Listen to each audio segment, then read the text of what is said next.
That's how we do wonky. You say we're not professionals like Ralph. Is that what you're saying? Yeah. Oh yeah, he's such a professional. We're professional wonkers. All right, here we go. Unsupported format. Okay, that's new. Nobody likes us. Oh, that's a different intro. That's why. Wrong one.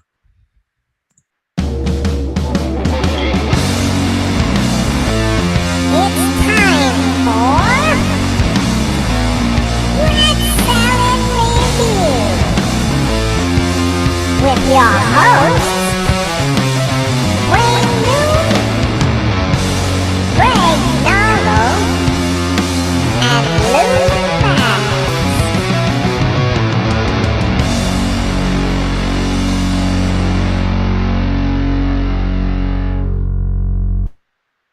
Alrighty then. Everybody, welcome to Red Salad Review. Hello, Manny. Hello, Greg. Hello, Lou Mavs. And hello to our little special guest that we have here today. Hello, Travis. Hello, everybody. Glad to be Travis. here. Thanks for coming on. And Travis actually joins us on the Almost Human Live on Thursdays once in a while. So I figured come on our show. So good. Did he tell you how wrong you are about rat? I don't know. Well, I can tell him he's right about Rush. I can tell him he's right about Rush. He's got the 2112 picture behind him. Good stuff. Thank you. Yeah, very cool. Very cool. And Greg's got his, if Wayne had any taste, you'd have a picture of Rat behind him. Maybe I'll. What happened to your lights? Maybe I'll do something about that. I don't know. But anyway, today's episode is going to be our top worst debut albums, and I think this is going to be kind of fun because there's a lot of really bad albums and there's a lot of really good ones. So I'm very interested to see what you guys are going to pick for this. Some people already on here. Catman, hey boys, what's up, Catman? Meow. What we saying? This is our special Playa Haters episode because we hating today. That's what we're doing. We are so hating today. That's usually what the show's about. Can I get a hate? What? Well, what? Hate. I kind of did something a little different. Okay. I picked 5 of my least favorite debuts. I don't actually dislike any of the records. Yeah, they don't. You don't have to like hate them. I'm with Greg. I don't hate any of them. Yeah.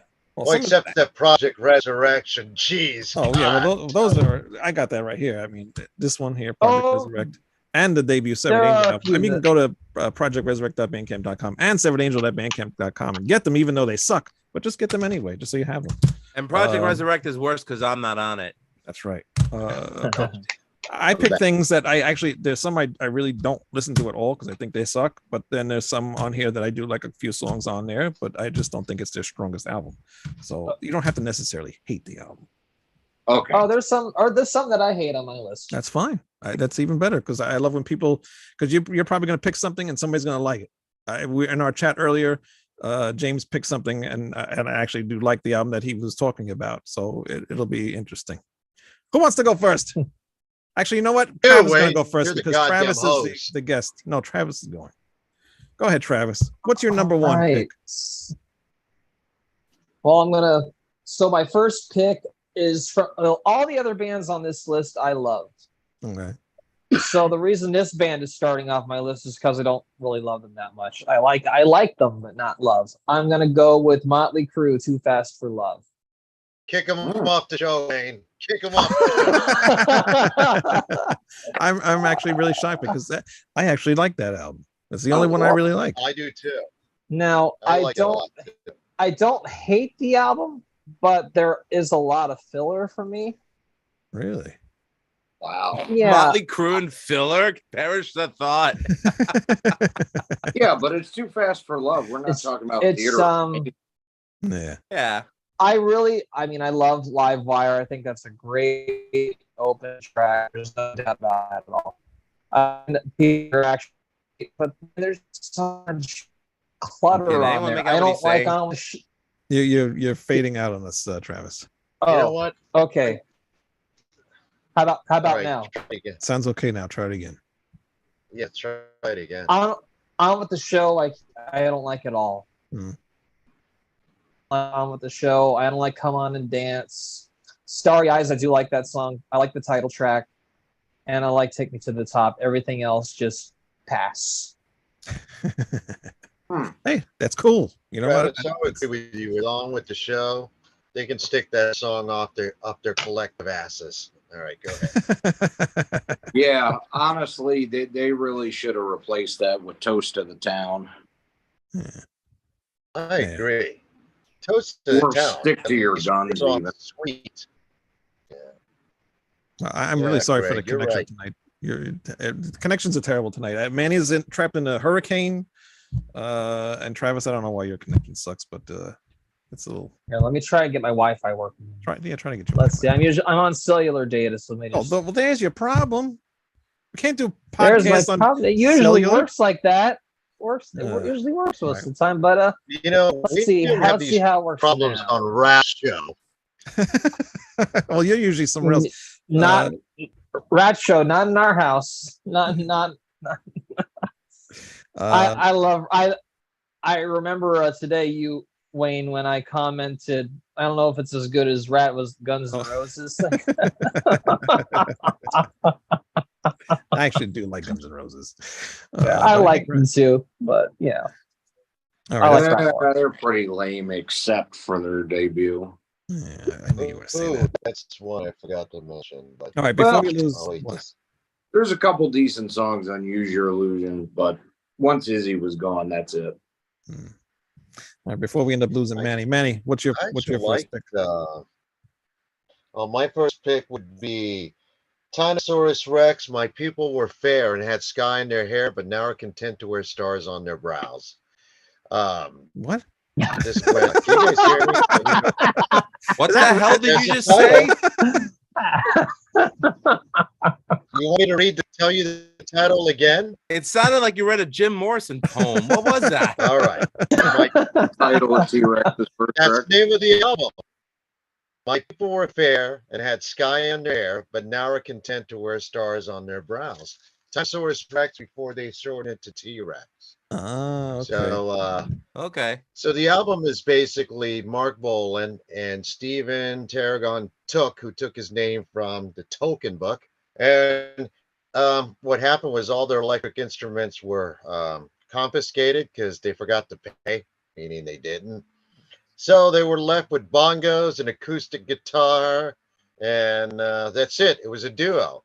And they got better, obviously, because it became huge and influential.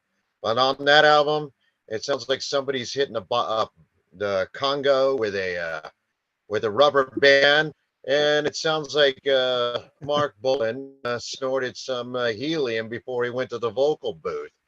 And lyrically, reading them, you just get a contact buzz just reading those lyrics. I mean, I'd have to pull the album out to the titles, but that would be my number one. Tyrannosaurus Rex.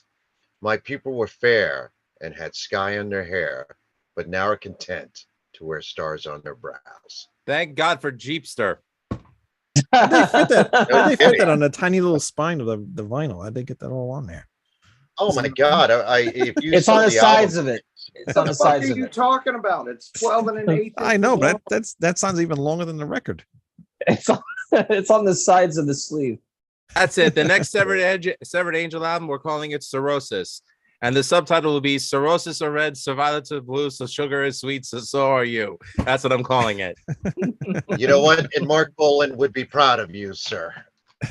Hilarious, because I just ripped off Chico Marx, but I digress. Anyways. Go ahead, Lou. What's your pick? All right.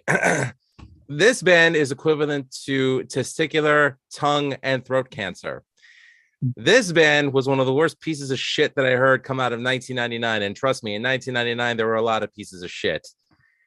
This band is the equivalent to paying for the cheapest prostitutes in Las Vegas, knowing you will get full-blown gonorrhea, syphilis, and herpes just by looking at her. This band is Crazy Town, and the album is called The Gift of Game. Oh, for Christ's When sake. I first heard this piece of That album shit, sucks. this piece This- of diuretic excrement, I Oh. said, Oh dear. I said music is dead. If this is what's popular now, music is dead. From what I heard, those guys got booed the fuck off stage at Ozfest, and it couldn't happen to a better band because Shifty Shell Shock. I mean, when I first saw this guy, this is the first time I And what ever the fuck's his name? Shifty Shell Shock. This is the first time And ever you guys where were making fun of my T-Rex album. All right. no, the T-Rex album No. that is gold compared to this guy. Yeah. I never saw someone who, upon first look, I said, "Wow, that is a face I'd love to slap." And or smack. In that case, I wish that he had done enough smack that it would have killed him. But anyways, it didn't because he's still here and Crazy Town's still around. So yeah, thanks for nothing, Crazy Town, you utter pieces of shit. What's Does all the hatred for Crazy Does Town? Crazy Town have a following? Who would go see that? You know, I honestly remembered Limp Bizkit as being the worst band ever, but then Lou reminds me of Crazy Town. Jesus. Yeah, Limp Bizkit, you're welcome. I just spared you. So because at least Bizkit. your first album, at least you had freaking Dino Cazares of Fear Factory and Christian on it from Fear Factory. So and Chino from the Deftones. So you get a pass for that, Limp Bizkit. I don't dislike you as much as I despise Crazy Town. I'm That's with Lou. okay. At least Limp Bizkit. I think Limp Bizkit had at least one iota of artistic integrity. Actually, they didn't. That's a lie. All right, continue. Well, you notice Wes Borland is a good guitar player. And I'm saying that as someone who doesn't listen to Wes Borland often. I'm not influenced by Wes Borland, but I think he's a good songwriter and a good guitar player. So I give him credit. You know, Wes is very musically talented. And that's where, if Limp Bizkit had a strength, that's where it lies. Crazy Town, their strength is in how much I want to just shit over their entire discography. That's their strength. Because guess what? Thanks to you, I don't need Pepto-Bismol, Crazy Town. Thank you. You know why? Another reason I hate Limp Bizkit, since you brought those son of bitches out. That song Why? "Break," is it called "Break Stuff" or whatever the fuck it's called? The beginning of that, they sample T-Rex and don't give them credit. Sons of bitches. I did not know that. I thought you hate them because they come Yeah, from Florida like you. Yeah. God. Well, Oh, I just added to sadly, the they hate. survived their hurricane. Yeah, but I'm- the I beginning mean- of that is 20th century. I mean, the fact that those guys had one hit based on a Chili Pepper sample, like you couldn't even write your own song. You know, you had to freaking rip off the Chili Peppers, "Sexy Mexican Maid." No, not that. I'm sorry, I forgot the song was. "Sexy Mexican Maid" was not the instrumental on that. But anyways, they did. It was off that album, Mother's Milk, and it was a complete lift from that. So yeah. Oh, and by the way, Crazy Town, your cover of "New Noise" by The Refused sucks. Fuck you. Show me on this doll where Crazy Town touched you. Everywhere. It was sonic molestation. Oh. In the chat, Catman says, "Shout out to Greg. Whenever I'm too buzzed, he explains how I feel about an album perfectly." There He you didn't go yet. He didn't go yet, and he's going now. Go ahead. He didn't even go yet. Yeah. He's going now. So my first up is End. I love the band, and you legitimately, the album itself is a cornerstone of gore grind, but Carcass's first record, Rika Putrefaction. True. Yeah, that's a hard one to get through.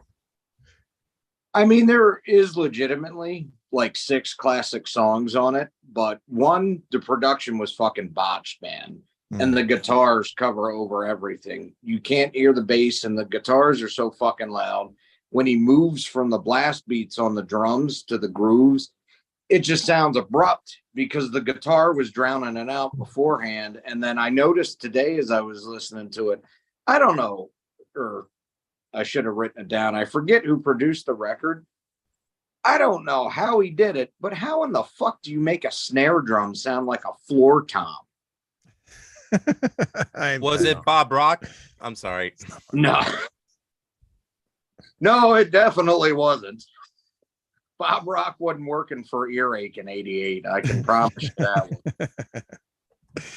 But I mean, you can hear what they wanted to do.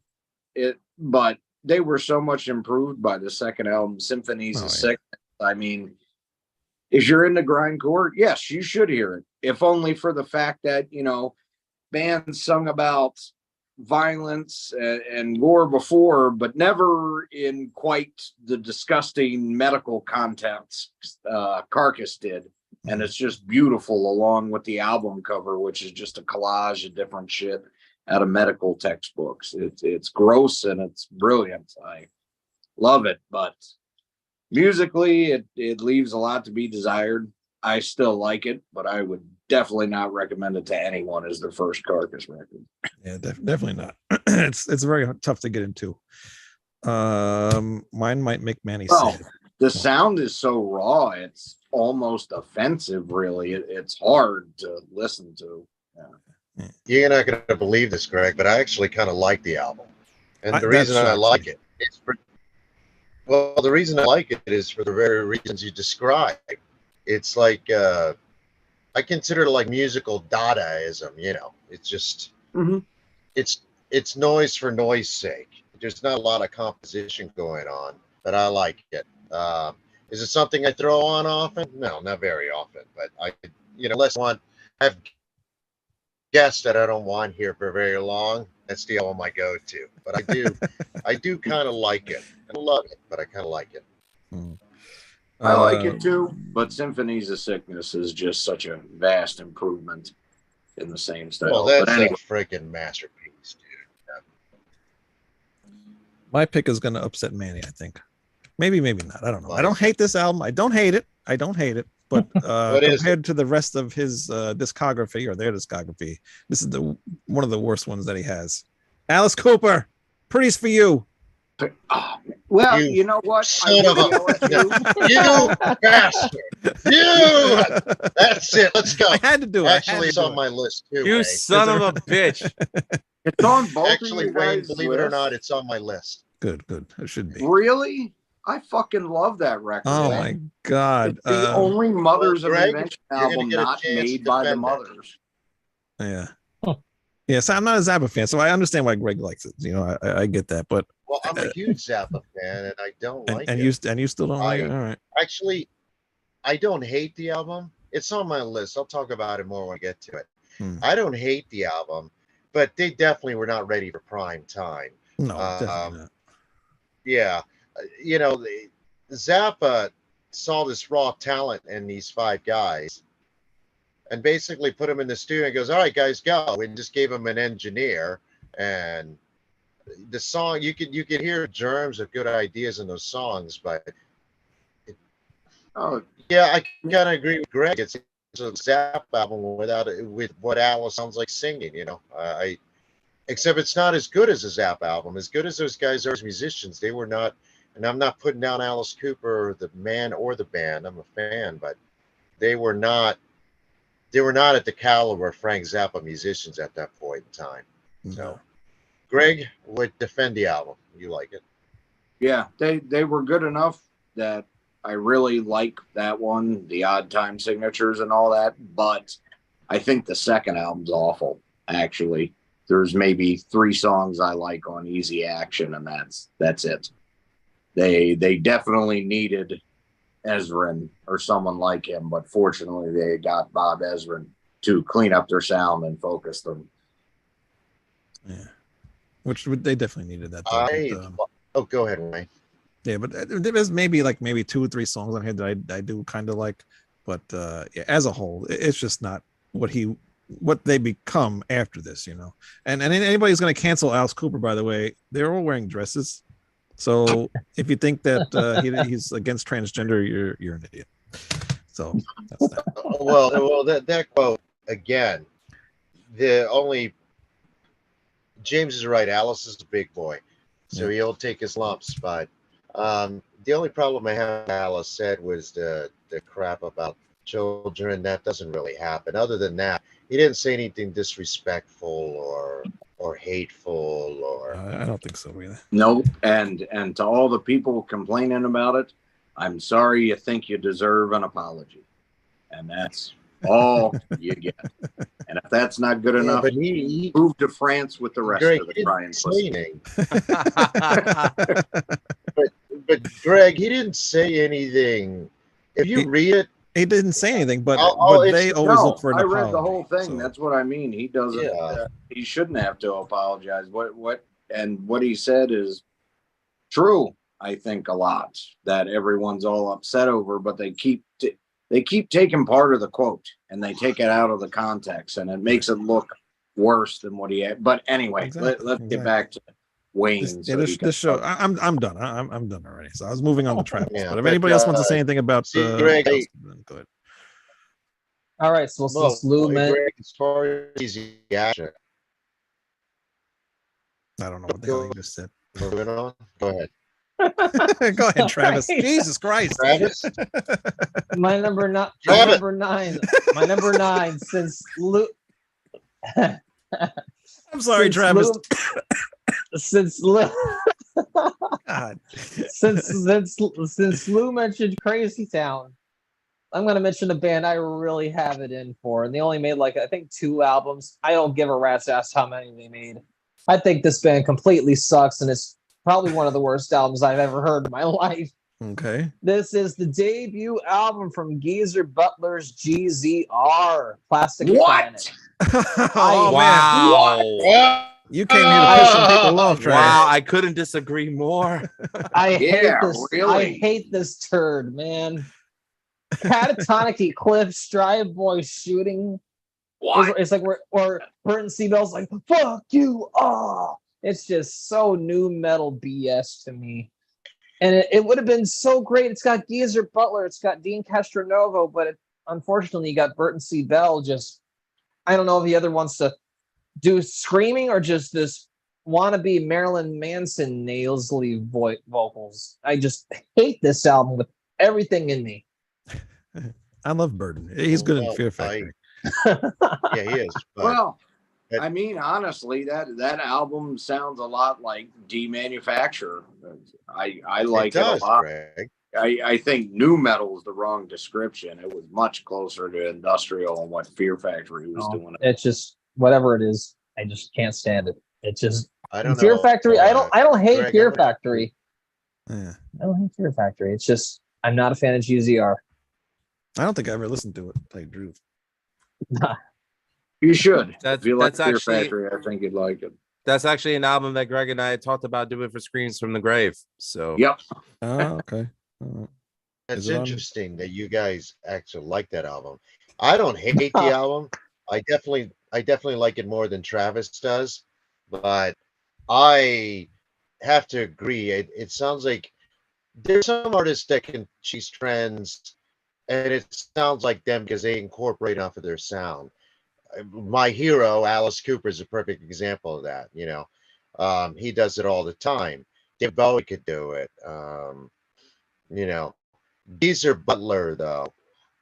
When I expected a solo album, I wasn't expecting it to sound like Black Sabbath, but I wasn't expecting it to sound like Fear Factory Jr.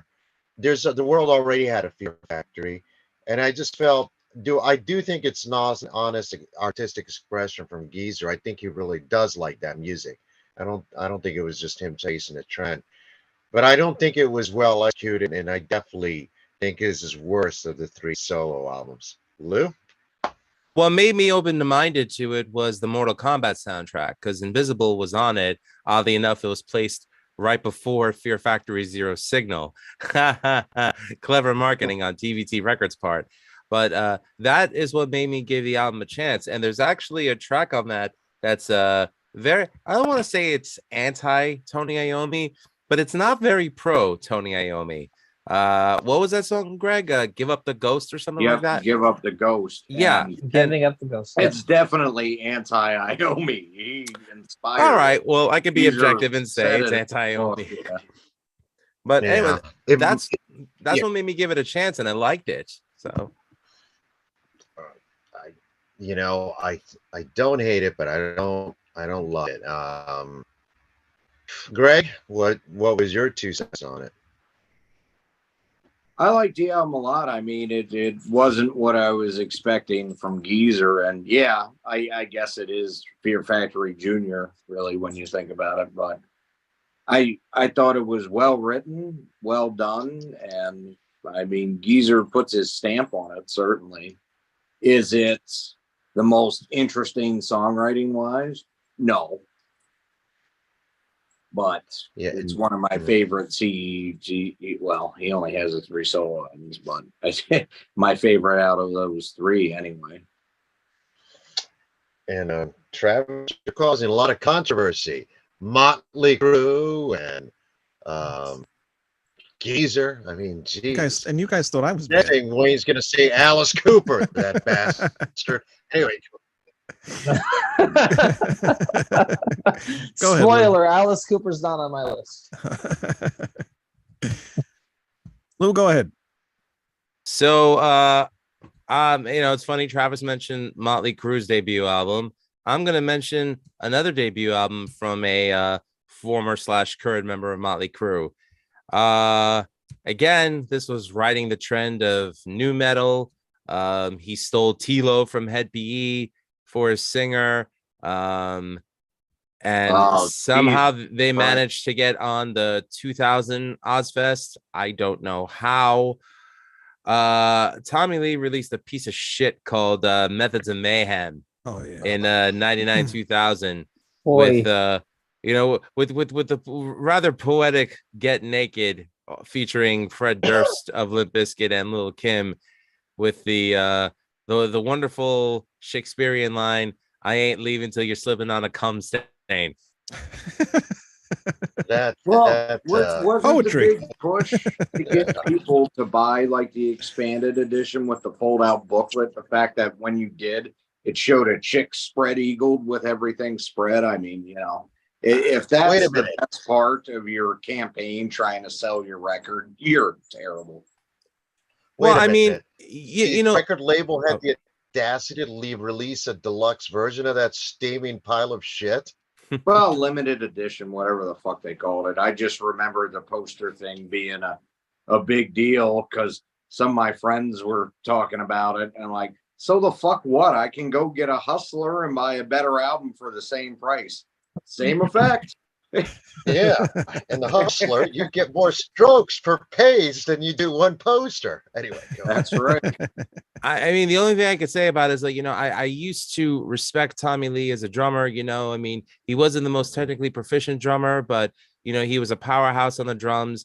I loved, and I still love Shout at the Devil to this day. I could listen to Red Hot all the time and just like completely enamor myself with what he's doing on that record. The fact that he, supposedly can pull it off live to this day, depending on if the band is using backup tracks or not, allegedly. But and look, I have nothing against any musician going against the grain of what they're known for and trying something different. Just make it good. This was not good at all. You actually listened to it, huh? I had no choice. I was a college radio DJ at the time, and we were service this. And I remember the record label and the marketing geniuses behind it were like, "We got to get this album to #1." I'm like, dude, how about I do #2 on it and meet you there? I bought the album for like $1 because it didn't sell that well from what I remember. I do remember it had a heavy MTV presence for a little while. Yeah, it did. I remember. Yeah, but it didn't do that well, and I don't remember the video. But I still have it, and it's one of the few albums that I own that I just don't because who the member is that I never listened to. And I've got a lot of CDs, and believe it or not, I do listen to all of them, not every year, but but that one has been sitting in there forever. I should get rid of it and keep the CD case in case one of my other jewel cases cracked. But good idea. I mean, this hit at a time when like rock and porn were finally doing stuff in the mainstream. I mean, obviously you had the Tommy Pam tape. Right. I think when Kid Rock performed at the Grammys that year, his girlfriend, adult film star Midori, was one of his onstage dancers. And this is a time where Extreme Pro Wrestling XPW started, which was created by a porn director and financed by a porn company, and there would be musicians from Korn and Slayer, amongst others, who would actually announce matches because it was right in the heart of LA. So it hit the right algorithms, I guess. But in terms of the quality, I mean, only Crazy Town is worse than it. It's pretty bad, though. So, Travis, have you ever heard this steaming pile of musical dog shit in your life? I don't listen to anything associated with Motley Crue beyond Dr. Feelgood at all. Gotcha. Well, in this case, it's terrible. It's so horrible. If it's got Tommy Lee in charge, I'm not interested. And I love Tommy Lee as a drummer, but gee whiz. No. Nope. Go ahead, Manny. What's your next pick? Well, my next pick would be it's a band I love, and again, I don't hate this album, but UFO 1, the UFO's debut album. I'm a huge UFO fan, but again, there's another band that was not ready for prime time. The guitar player on there, I think his name is Mick Bolton. Yeah, Mick Bolton. And he's not bad. Yeah, but he's very bluesy, which is fine. Actually, it reminds me of the Whitesnake guy that just passed away, Bernie Marsden. But obviously, Phil Moog and Pete Way were a lot more ambitious than that, and it shows by their third album. Not bad, but not very memorable. And also, it's got like prog elements to it. There's a song called Prince of, I can't remember, Kaluka or whatever. Prince Kaijuku. Well, it's like 9 minutes long, and it's basically Phil Moog singing about some Prince and Mick Bolton trying to remember what guitar part he should play next, and Pete Way's getting high somewhere while playing bass. It's a mess, but it's a good mess. But for UFO standards, it's the bottom of the barrel. Honestly, I think you could skip both UFO 1 and UFO 2 and get UFO Live from the tour for 2, because they had just improved so much and were so much better than by that album, and it covers pretty much the best songs in the first 2. I never heard it. And that's a great point too, Greg, because those songs on you. Well, for me, it's now named UFO Lands in Japan is what it's named now, but that's not all I have. But you're right; those songs suddenly sound very good compared to borderline mediocrity. So I agree with you on that. Colin Madden says in the chat, I hope this isn't total blasphemy, and it is because I read the whole thing. But I don't love the first Led Zeppelin album. I appreciate its impact, but it's kind of a snooze fest. Oh, it is, shit. right? Not the first time I've heard that. No. I've never heard anybody. It's not say either. I mean, I prefer 2 to 1. That's what he says. Zeppelin 2 is a huge leap forward, but I love both. I mean, the first one's awesome, man. I don't disagree with the huge leap forward. I really don't, but yeah, I don't see it that way either. You gotta, yeah. I mean, I've got to. Well, I'm interested to hear how you see it in a moment, Greg, because I really am. But production-wise, Led Zeppelin 1 for 1969, the way I mean, nowadays you don't have to do this, but the way Jimmy Page used the room as another instrument with the mic distance, to me, is just completely fascinating. Anyway, Greg, you were going to make a point about Led Zeppelin 1. Oh, I was going to say it's definitely bluesier, rooted more in the blues, and well, they never really left long compositions behind completely, but that's probably the last time they do borderline psychedelic jams, which all sound great, but I can understand why people say they don't like that one as compared to the others because of what's on 4 and Physical Graffiti and shit like that. because it's I different. Lou, what do you and Wayne and Travis? What do you guys think of Colin's comment? I think he's crazy. I don't disagree with him that there are future Zeppelin albums I feel blow the first one away. I agree with Colin, though. You can't deny the first album's impact. But personally, for me, I think the Rain song is an example of a song that's better to me. I prefer it to the entire first Led Zeppelin album. So, that's just subjective opinion. Absolutely. We're not slandering him at all. Actually, I think it's interesting opinion. Thank you. What? I didn't hear a word that Greg said. I'm sorry. You know how this works, you guys. One person at a time. What is the matter with you people? Wayne, am I on MSNBC I have where it's no like idea everyone's talking over each other?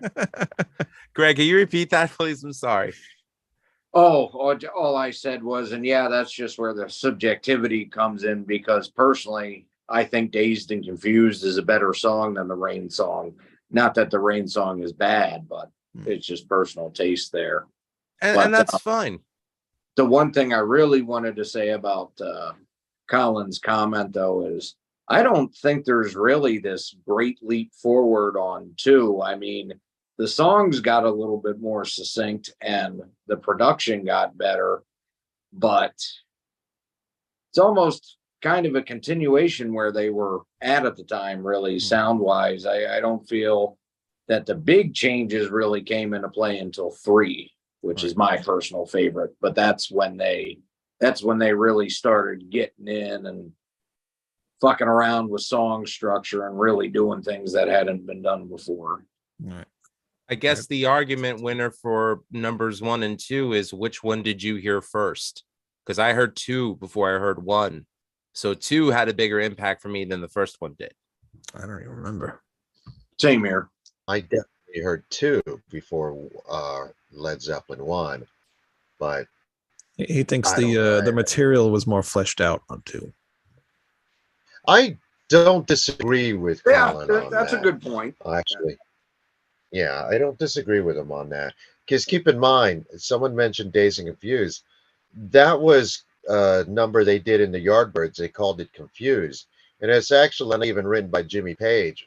Actually, I'll give him credit, because if you look at listen to the Jake Holmes original, it doesn't sound anything like that. Here and there, but it was definitely rewritten during the Yardbirds day and then cemented it in Led Zeppelin 1. Babe, I'm Gonna Leave You. There's a Joan Baez cover. What I give Led Zeppelin credit for is that even the covers sound like Led Zeppelin. It's really, I think it's an incredible album, but I see where Colin's coming from. Travis, what's your take on the Led Zeppelin comment? The first Zeppelin song I ever heard was "Babe, I'm Gonna Leave You," and I love Led Zeppelin 1. To me, that is a perfect album.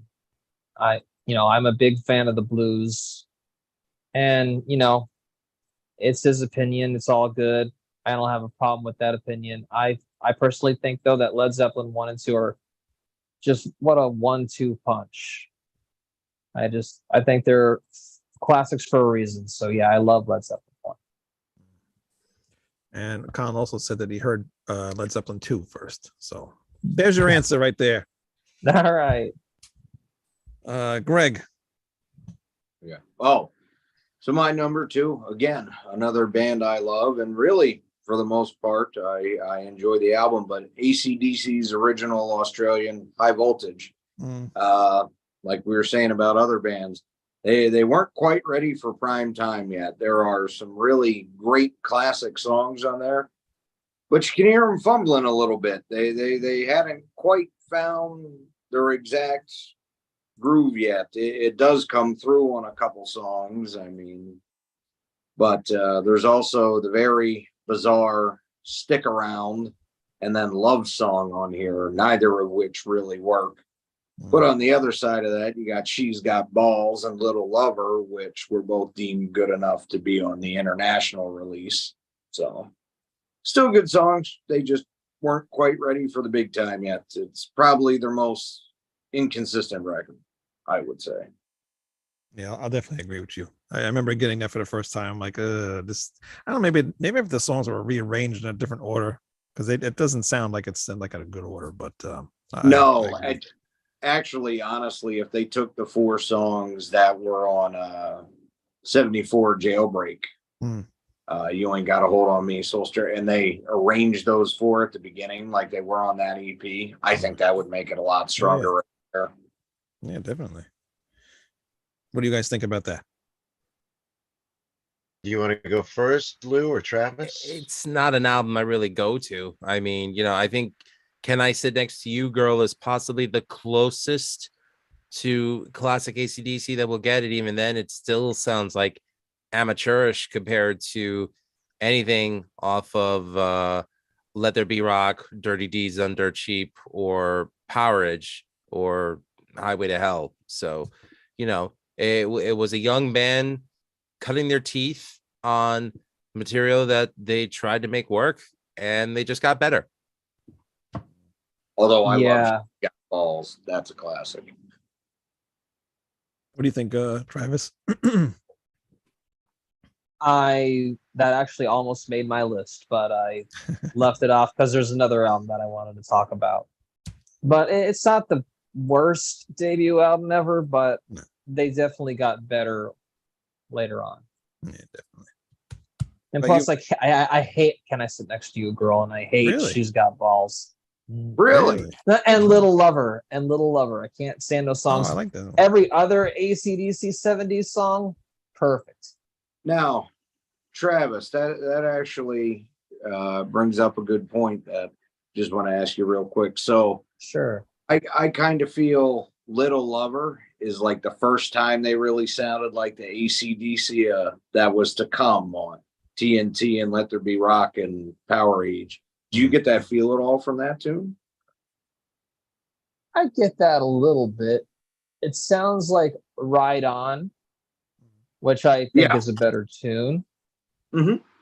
Yeah, I get that. And there's some stuff from like the Dirty Deeds Done Dirt Cheap Australian release and Hive and TNT. I'm just not a huge fan of the album. I mean, I love It's a Long Way to the Top. I love Rock and Roll Singer. That's a great underrated AC/DC song. The School Days cover from Chuck Berry, it's all right. But it's not an I don't really listen to it that much. What about Cool. you, Manny? Well, yeah, I actually love the album, but there used to be a saying, it's not the song. And I think the reason that album had such an impact and why they were signed on internationally. And you know what I'm going to say, Bon Scott. Bon Scott, even Stick Around, which is something that they would reject it. The way he sings it, you're convinced that he's telling you a true story about some chick that all the good ladies I've had never seem to stick around. I mean, it just has a sense of humor about it. But I don't think as songwriters they had found their footing yet. The best tune on that is the cover "Baby Please Don't Go," which Bobby Bon and his other bands and the Angus and the Young Brothers are probably playing for years. But I think it's a good album. But I think the reason it's good as it is, and you guys welcome to agree or disagree with me, is because of Bon Scott's performance. I think he sold that album, and I think his charisma comes through on it. And I think that's what sells those songs, even the ones you don't like. Yeah, It was definitely. really good. That came across like a man from Glasgow, Scotland speaking, but somehow I understood every word Manny said. Sorry, Manny, got choppy there, but I understood what you said. Yeah, I was getting to, but I got it. You want something funny about Scotland real quick, and then sorry, Wayne, I'll let you Go go ahead. back. Who brought it up? So I had someone buy a record for me online in Scotland. Dude, the fucking name of the street this guy lived on was like 16 syllables long. And it looked like someone threw a bunch of random letters together. I don't care what they say. That can't mean shit. I just went across the street today called Squirrel Misery Lane. No, Skunk Misery Lane. I'm not kidding. Oh, I would stay away from there. Skunk Mystery Lane isn't Lane. Skunk Mystery Lane, isn't that where you and the wife got married, right in that neighborhood? Yes, and it was glorious. If you're gonna insult me, get a better connection. It's texting me. Actually, try something, Manny. Turn your video off. Keep the audio on, but turn the video All right. off. Let's see if that will do something. Let me try that. Okay. All right, All good. right. Now I don't have to Does look that at sound you.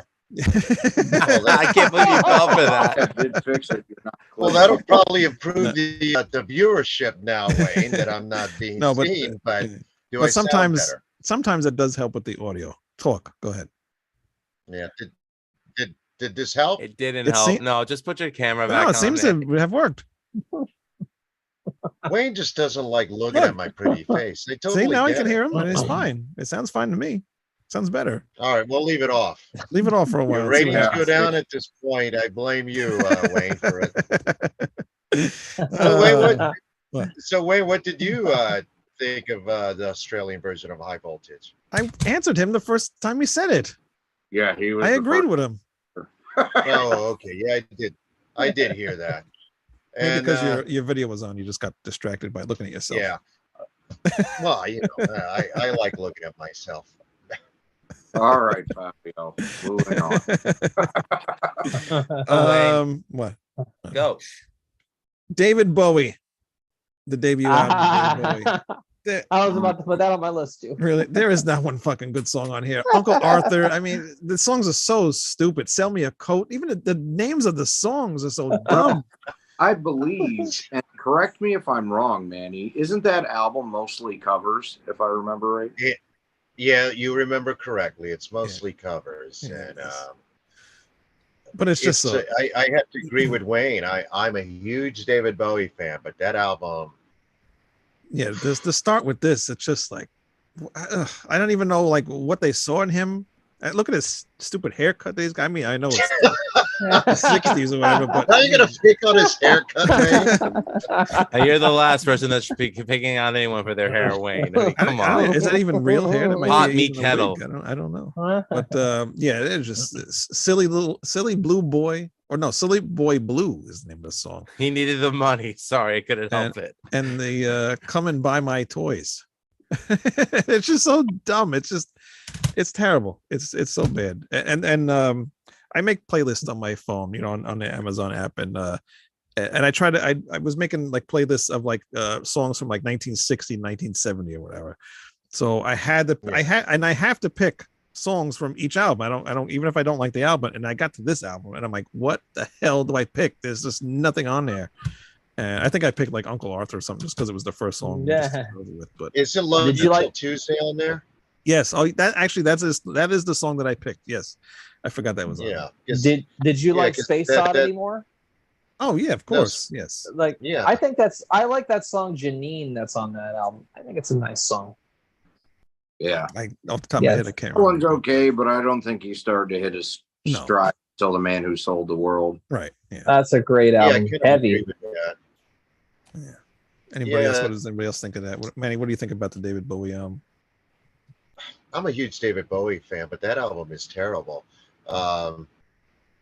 You're right. You listen to that, and it's hard to believe that this guy's a musical genius. You know, Yeah. it's kind of funny that him and T-Rex, who would become these huge influences, put out these albums that you are barely. They sound amateurish. You want the truth, both of them. You know, Mm. it sounds like here's the mic, play whatever whatever is in the songbook. All right, Uncle Arthur or whatever. It's yeah. It's almost like he got the contract because he was a good-looking guy or something, but Right. it's terrible. Yeah, it's bad. It's bad. Anybody else got any comments on it? I never heard the album. Really don't Hey, bother. you don't need to. No, You really don't. there isn't anything. Thanks on for the warning. it. Travis. Craptacular. What's your next pick, Travis? All right. My number 8 is from a band that I do love very much. Okay. I am going with Wait. Did you just say number 8? Yeah, are you doing a top 10, How many are you Travis? doing?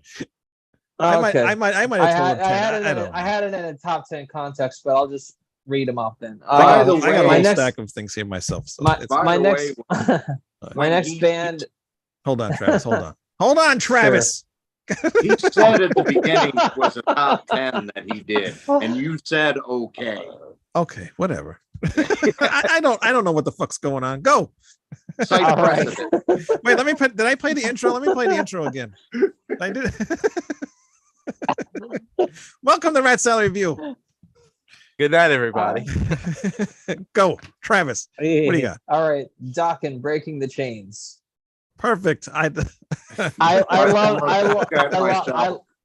Dokken, but it's just, I love the title track and I love Knight Rider and Paris is Burning, but Felony, Live to Rock rocks. It's just meandering, just basic rock, and it doesn't do jack for me. But the worst title track song on it is We're Illegal.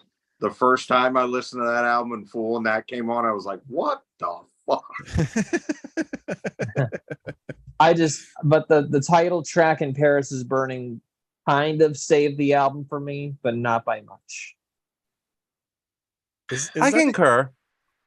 Is that the album that we reviewed? I agree with Travis. I'm a huge Dokken fan, but Oh, no, it two wasn't. songs do not make a great album. So you're right, Travis. Right. Yeah, I mean, do you like Dokken, Wayne? No, I'm not a Dokken fan. Uh-huh.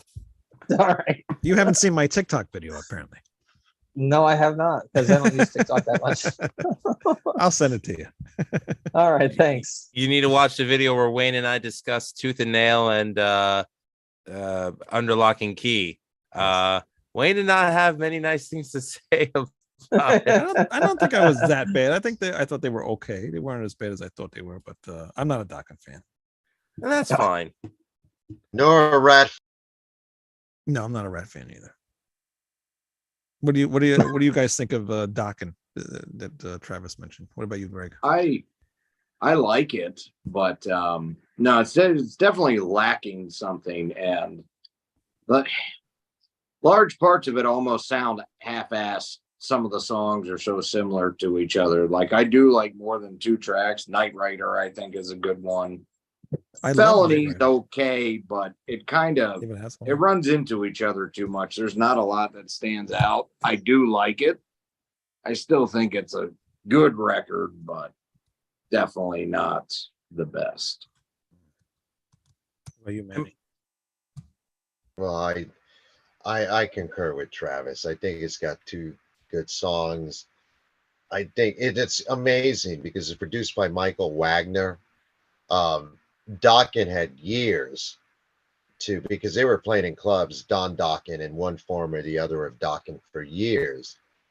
They even released an album called 1981 Inception, which really was not recorded in 81, where the songs are better than the ones that are on Breaking the Chains. So it's very, very disappointing album in my opinion. And I like Dokken a lot, and it's one of those albums I revisit to see maybe it's going to finally click with me over the years, and I still do, and it still hasn't. So that's my take. Lou? I mean, it was the first Dokken album I ever heard. I was a kid when I heard it because my brother Mike had it on cassette. But Tooth and Nail was the game changer for me. And that entire album, in my opinion, blows Breaking the Chains away. But I agree with Travis that the three best songs on that are the title track, Knight Rider, and Paris is Burning. So those are three I always add on any 80s based hard rock metal playlist I make. But that's about it. Fucking sucks. Manny. All right. So my number, what the fuck number? Oh, 3. Deep Purple. Shades of Deep Purple. Anyone who knows me knows that I'm a huge, massive Deep Purple fan. I actually do like the album, but I find it disappointing. There's too many covers on it. Richie Blackmore's hairstyle is atrocious. And I talk think, about skunk misery. No comment. oh man, and compared to the two that followed, and we're still talking about the Mark One lineup. The next two albums, Book of Taliesin and the self-titled Deep Purple album, I think are excellent. This one, I kind of like now, but as a kid, I hated it. Now, I like it, but I still think it's for a band as influential as Deep Purple are, that is a terrible debut album. And frankly, again, rushed in the studio. They didn't write anything and they didn't write much. And I just don't think it's a very inspired album.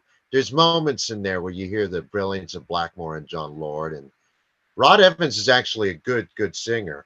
But yeah, Deep Purple, shades of Deep Purple. Anyone else got a take on my choice?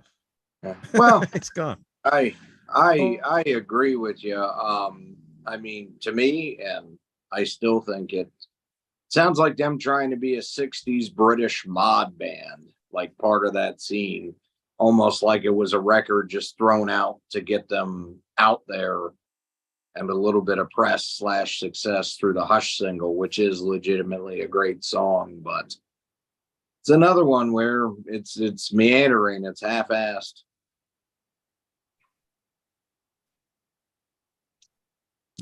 My screen froze. Oh, did it? Yes, it did. Who's next? Lou. Right. Oh, I'm a huge. Oh, go ahead. Go ahead, Travis. Go ahead. I'm a huge fan of that first album. I love the Mark One, Deep Purple. Yeah, if my least favorite track on there is "Love Help Me," but I still like that song. But Mandrake, Root, and geez, I love Hush is a classic. I even like that Hey Joe cover. I think it's pretty cool. I love the instrumental in the beginning and the address. I just think it's a fantastic album, but I do think Book of Taliesin and the self-titled album are a lot better. But I love that first album. I play that about maybe 3 times a year. Love that album. Huge Purple fan. I think the dynamic with Rod Evans was a hell of a lot different. I mean, I remember reading a 91 interview with Blackmore where he said that, you know, when Deep Purple first formed, they wanted to be Vanilla Fudge, Carmine Appice's original band. So I don't even think they accomplished that with the first album. I feel like they definitely came into their own once Ian Gillan and Roger Glover came into the band. And I love the Mach 2 era, but for me, like, I think, and again, just my personal opinion, I think Burn, their first album with David Coverdale and Glenn Hughes, that's my favorite Deep Purple album. So, you know, it's amazing. If that had been their debut album, what a debut that would have been. Instead we have Shades of Deep Purple. So what are you gonna do? Wayne, you're not a Deep Purple fan, so I guess you'll probably say really. Your opinion is probably the same as your opinion on Dawkins. So exactly. ComEd, not due to the songwriting, but the limitations of mid-60s recording technology, hampered Freak Out by Zappa and the Mothers of Invention in a big way. Yes, it did. I love that record, but you're 100% right there, dude. I actually love that album, so I think it's I still listen to it. I like some of it. Good about Freak Out by Zappa. Motherly Love all the time. It's a great record, but he's right. Zappa wasn't fully in charge yet and had his production techniques refined, and the company MGM, their producer, didn't really quite understand what they wanted to do and just didn't really have the resources available to him for Zappa to do everything he wanted. A lot of people, some people say that Freak Out was the first progressive rock album. I don't know if you guys agree about that or not. Wouldn't 10 years after? I agree with it because wouldn't 10 years after have been considered like more of like a 60s era progressive band? They were super fucking psychedelic at first. Shush or Shh, whatever. Yeah. Yeah, I agree, but they also had a huge amount of blues in it, more so than Led Zeppelin 10 years after. Oh, I they would did. almost say, yeah. Well, I mean, Frank Zappa and the Mothers of Invention. Oh, go ahead, Lou. no, I'm sorry, Manny. I guess the point I was trying to make is, progress. I think I would almost have to say that maybe God, progressive is one of those right over there. subgenres that like takes a freaking ridiculous turn because who follows who could get that label. It's easy to give it to Rush, but who came before them? Yes, Emerson, Lake and Palmer. 10 years after. Progressive just means it's not your normal standard 4/4. So Well, in that case, then Zappa wouldn't and the the Beatles be the Mothers. first? in that case, Yeah. what, Manny? Wouldn't the Beatles be the first progressive band then? No. Rubber Soul, You had Moody Well, Blues. I meant different time signatures in one song. to me, the all right. first Well, the full-on- Beatles didn't do that very often, so I'll give you that. They did it To me- once that I could think of, and that was "I Want You, She's So Heavy." But that's not True. really a progressive song. To me, the first full prog album is King Crimson in the Court of the Crimson King.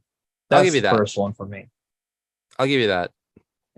See, Zappa I'll was give you kind that, of his but own Zappa thing, album- especially with the Mothers. So I guess you could put it in it was definitely, it's a fact, it was the first double album ever released in rock music. But I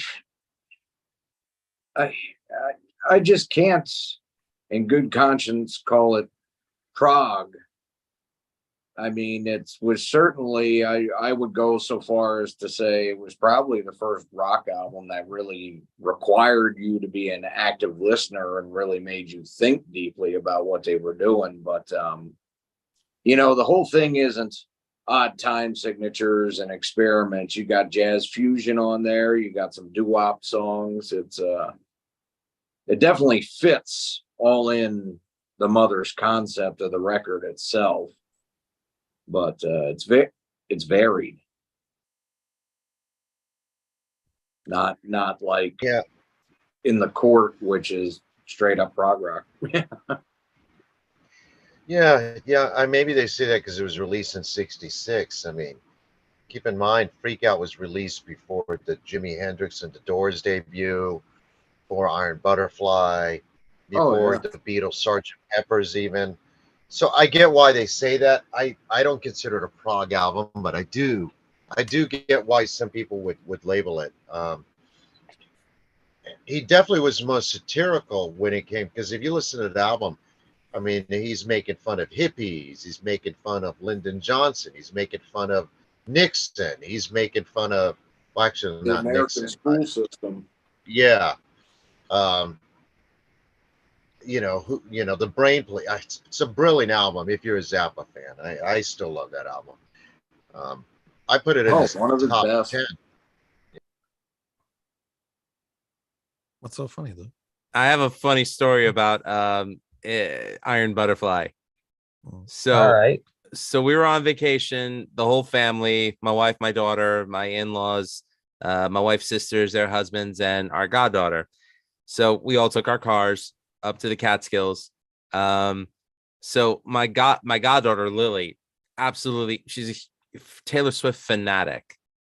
So so everyone on their car ride got to pick a song.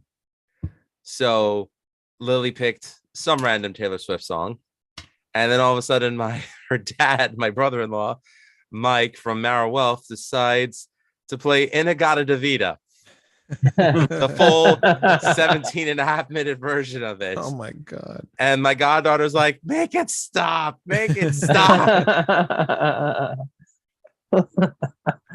love that song. That's too funny. I like the Slayer version. Yeah, the Slayer version. That's a good cover. That's a good cover. I like that cover. It is a good cover, but I love that Iron Butterfly song. I don't even. Who are we up to? Luke. No, it's Iron Butterfly. Iron Butterfly. Butterfly. Thank you, Reverend Lovejoy. I think we're up to you, Lou. Okay. So are we only doing 3 each? Nah, keep going. As many All as right. you got. It doesn't matter. Okay. So let me ask you guys something. Do you consider if their first release is an EP, do That's you fine. count that or do you That's a count their debut, first right? full length? It's a debut. Okay. It I, is a debut. I, you Oh, know, I you get can count first an full EP if length. you want. Okay. So then By the way, I'm only doing 5. So go ahead. so I'm gonna pick. All right. Well, I got 5 then, Manny. That's cool. All right. So I'm We'll gonna do pick 5. 5 is the top. They will do that because And- it's already after 9. So an EP from 2000. And again, somehow this person got on the Ozfest 2000 and 2000 many Ozfest tours. I don't know how, unless she was having some kind of relations with Sharon Osbourne.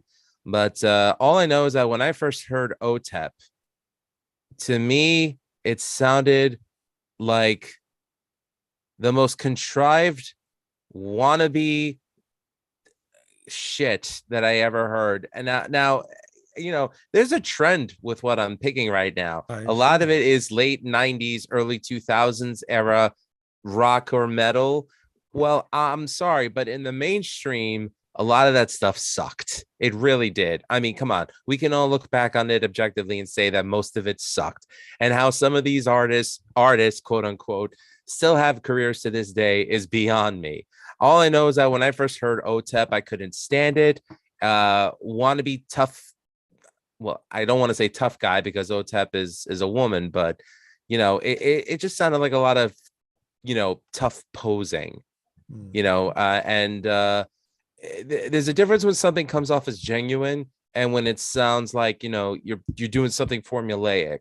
To me, everything about OTEP when I first heard it was beyond formulaic, and I was just like, you know, at the time when it's funny how much I hated Crazy Town and Methods of Mayhem, but when I first heard this, I said the words, wow, they'll sign anything today. So I really have to give it to the OTEP EP Jihad. And this EP sounds like a jihad, you know, as someone who witnessed 9/11, this album was a jihad of epic proportions, meaning it sucks so much that it wiped the chrome off of a doorknob. That's how much I hated this album. I'm gonna put a jihad on you. Say it again. I'm gonna put a jihad on you. You know, all right. I'll tell Bin Hamin I said hello, Wayne. Allahu Akbar, slap. You know, it's funny because Lou, I've got a couple of OTEP albums, and the reason is I'm sorry to hear that. I met the singer. Her name is OTEP, whatever. I can't remember her name, full name. Shamaya. Yeah. Yeah. In real life, she's covered with tattoos and she makes a big deal about being a vegan, and she also I think at the time she said she was bisexual. I think now she just identifies as lesbian or whatever. Yeah. But as a human being, I was impressed with her. With her music, the problem with her music was I agree with the EP is terrible. There's no beginning to end. And her music's okay. I don't mind it. I don't hate it as much as you do. And I don't even know if you hate the other albums or just that one, but it sounds of that period so much. You can't get out of that period. It's not timeless. And it also sounds like, you know, whoever produced that thing, which I think is the usual suspects that produced all that stuff, you know. I think it sounds like bad Slipknot and bad Korn, and it's like they tried to combine all these things, and the novelty was, and I hate to say this because I don't like it. It sounds like the novelty of the band was the fact that they had a female vocalist, you know. And I hate saying that because I'm not trying to you know, say that was the value of the band, but musically, I think they were trying too hard to be a modern metal band, if that makes sense. It didn't sound organic. How's that? Yeah. I mean, I hear what you're saying, Maddie, but I can tell you right now, speaking for myself, her identity isn't why I dislike her music. I mean, you know, if we're gonna pick the fact that she's vegan. I mean, I love Earth Crisis and AFI, and both those bands are vegan straight edge.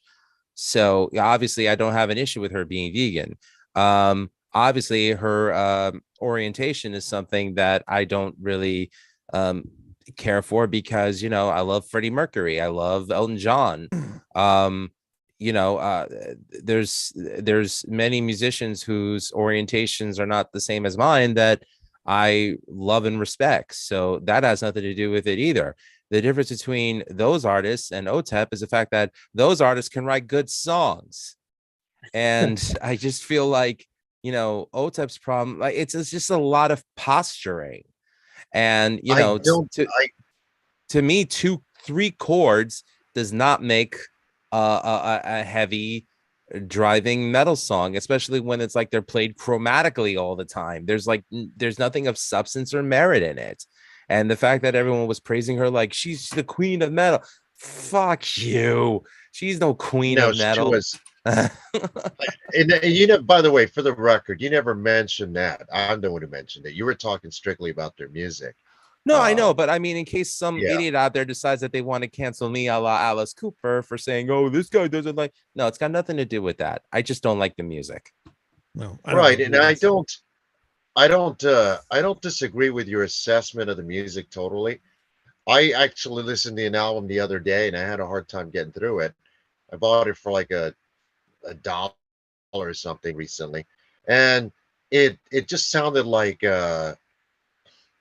I have to agree, it just sounded like it was created in the studio. And again, that's probably unfair. I don't know the woman. I met her once, you know, as an artist, but it just sounded like I'm going to try really hard to compete with these guys, you know, your Slipknots and Korn. And I don't think it sounds organic. I think her latter albums sound somewhat more, but those early 2000 albums, I think, were studio creations and creation by committee. That's my opinion. And that's a good point. And I'll give you a perfect example and I'll conclude it. 2000, her EP met of equal proportions with what was touring on Ozfest that year. Her album in 2001 met her fellow tour mates again. 2004, who were her tour mates? Hatebreed, Slipknot, Lamb of God, Every Time I Die, Unearth, God Forbid. And that album was supposed to equate to the similar output that those bands were doing at the time. Like I said, posturing, not an original songwriting bone in her body. No way. Right. Not buying it. I think she just got the big spot because OTEP was essentially the female fronted replacement for Kitty because Kitty stopped doing Ozfest. And you know what? I'll take Kitty any day over them. I like OTEP. Kitty. I'm just saying that's why I think OTEP was blown up so ridiculously big. But no, it's funny because you keep bringing up shit from junior high and high school. And I still think it was the worst era in rock music. It was all fucking garbage.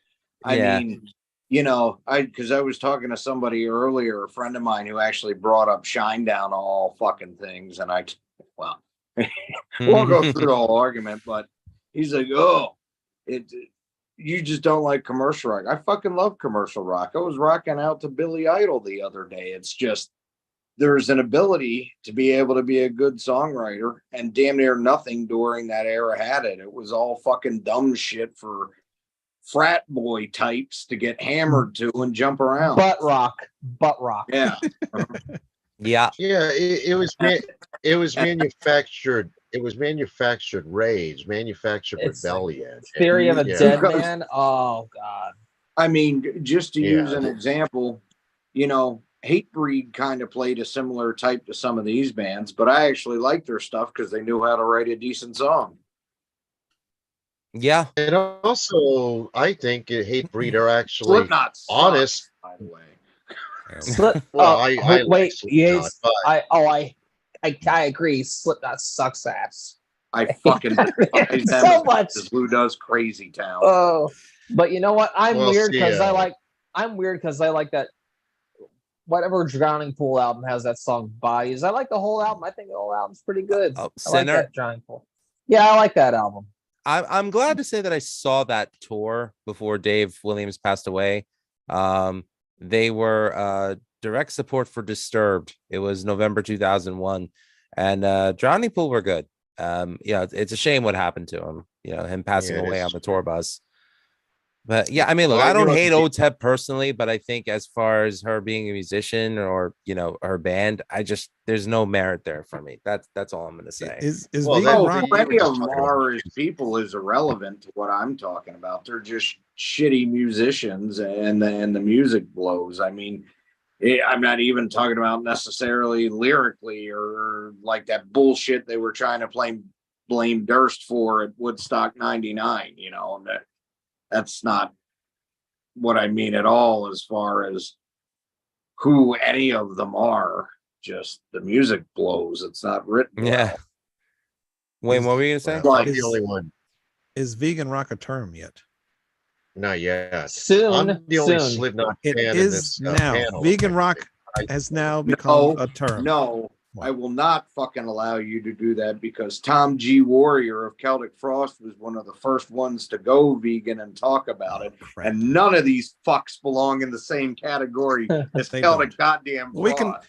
We can put him in his own vegan category. The cool vegans, Yes. but fuck the OTEP vegan. Yeah, but you know that whole Lou brought up a good point. That whole era of metal, and I like Korn and I like Slipknot, so you know I'll stand alone on that.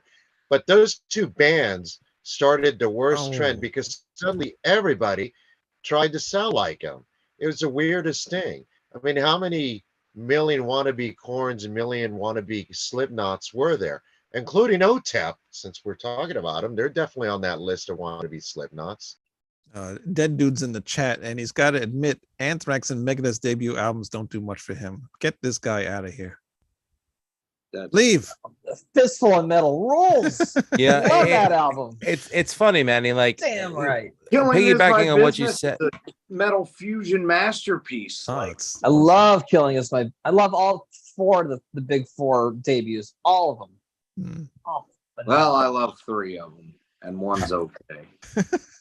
Piggybacking on what you said, Manny, about Slipknot wannabes. I mean, Mudvayne was discovered by Slipknot and they got signed because of Slipknot, so because they wore makeup and funky costumes, they were considered Slipknot wannabes. But I have to say, in terms of musicianship, they were They're- a better band. oh hell yeah. They actually know how mean- to play their instruments. Yeah. Oh yeah, I mean, By far, Mudvayne's a way better band musically than Slipknot. I'll agree with that. first Ministry album was pretty rough. That sounds nothing like anything that came after it. This is true, but I enjoy it. Yeah, But I think that- it's really good too. But Kind that of awkward synth pop, but Hmm. there's some really good songs on there. And I'm confused by that the was British label accent, pressure, I think, too, right? that, Yes, that British Yes. accent. like, why is he British? Well, again, I think that Not. was label pressure. Yeah, that's weird. Yeah, Is he- they he- made him singing in a British accent. Well, he disowns that album. I like it though. I think it's interesting. But I mean, in their 80-81, Your highway. even late 82 period, they were still playing some of that stuff because that's how they had started off. But by the time he had to do with Sympathy and was doing it for the label, he had already begun to move on to what he was doing on Twitch. They wanted the synth pop from Al, and they wanted him to sing in a British accent, so it sounded similar to like Ultravol and Bauhaus and all that at the time. Who's When I saw Ministry Saturday, they played a song off Symphony, and they said, "We I- haven't played this in 40 years." And That's cool.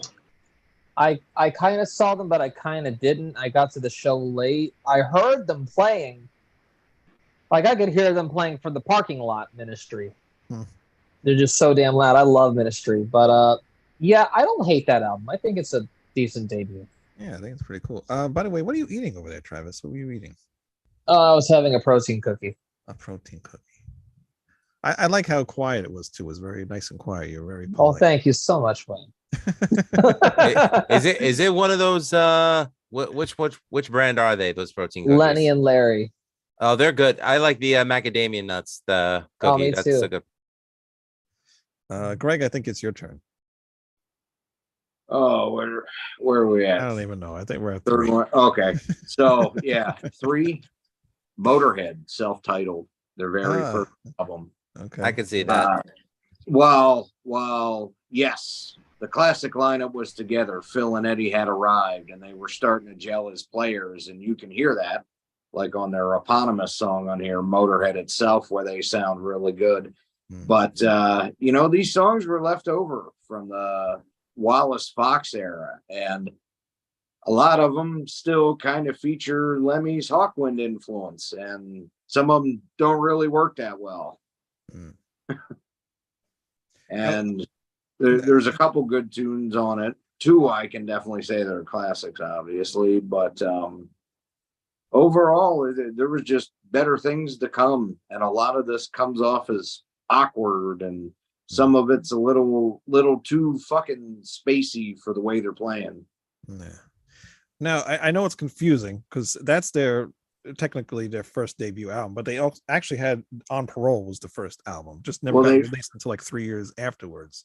Yep, they recorded On Parole for a different label at the time who decided to shelve it, and then once they started gaining popularity after Overkill came out, they released it as On Parole. Yeah, so we're gonna just stick with the Motorhead as the original first release. Well, yes, because it is. I mean, it doesn't matter that they recorded the On Parole version in '75. It was shelved. It wasn't their debut because it never got released. It was an archival thing they did later on. What was that, Travis? I didn't say anything. You didn't. Okay, fine. But I do love that debut.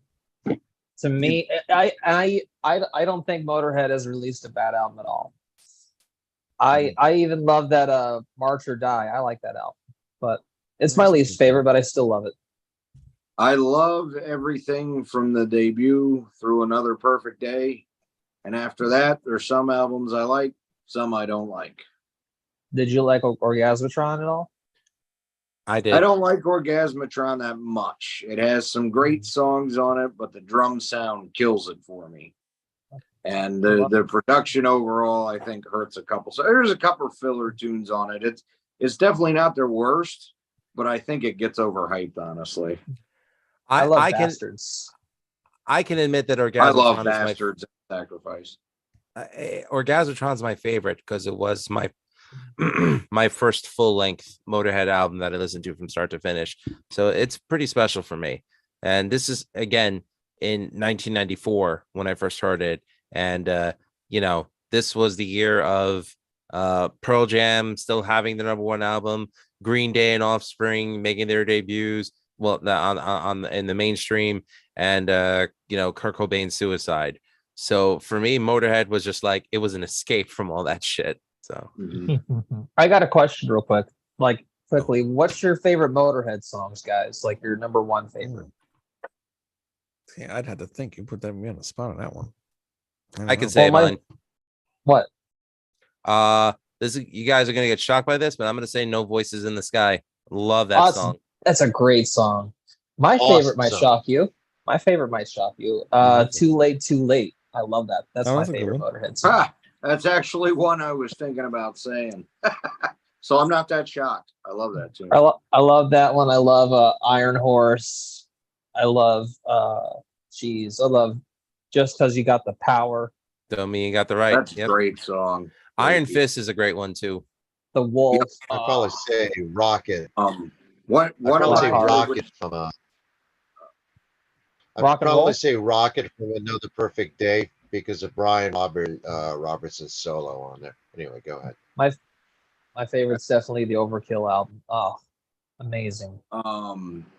Even though it's not traditional best of, Step Down with Fast Eddie singing would make my top 10.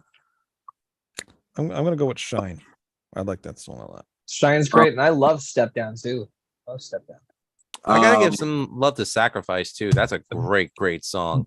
I think Bomber is favorite song overall. I would probably have to pick Stone Deaf Forever, though. Oh, yeah.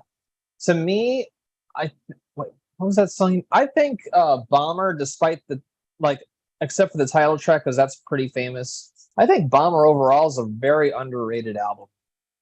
It is. I agree with you. I It gets don't. sandwiched. It gets sandwiched between Overkill and Ace of Spades. Yep. I love it. Love Bomber. Catman says, I know Greg likes Robertson. I followed Lizzie, but Robbo flipped a switch there with the headband and short shorts. He did, but Oh, I love certainly. that album. Another Perfect Day is one of my That's a top 5 great album. Motorhead albums. The album great is album. great. Actually, and let's it's cool because it was the only time they had melody like that in the band. But yeah, Robbo handed wanting to leave bad. He started dressing like that on purpose, and it certainly pissed Lemmy off. But it's still a great album. It's actually my favorite Motorhead album, believe it or not. I know what my claw is for. My favorite version, even though it's a great song in the first place, but my favorite version of The Chase is Better Than the Catch is on that live show that they put on the double CD of Another Perfect Day when they did those reissues. Mm. Yeah. That's my funny second that, favorite song. Just sorry, Travis, were you asking a question?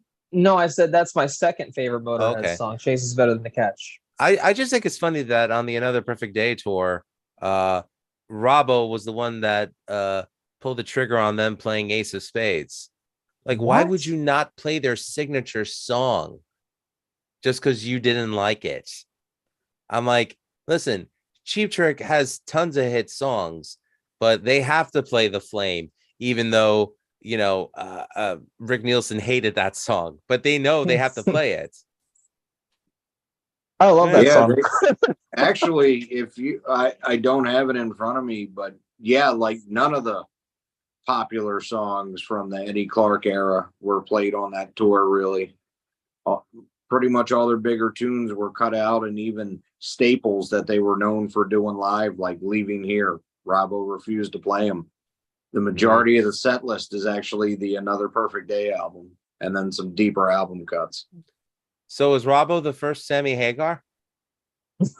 Oh man, that I don't know. I could wish a title like that on Brian Robertson. I mean, he made mistakes, but I couldn't either. I mean, phenomenal musician, but I don't know. I guess if I had gone to that tour, I'd have been like, where's Ace of Spades? Where's the, at least play it as the last song, I mean, I don't even know if they played Bomber on that tour.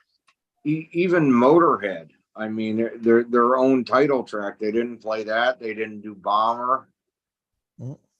Dead Dude. Does Peter Chris's solo count? The one, the Kiss era one.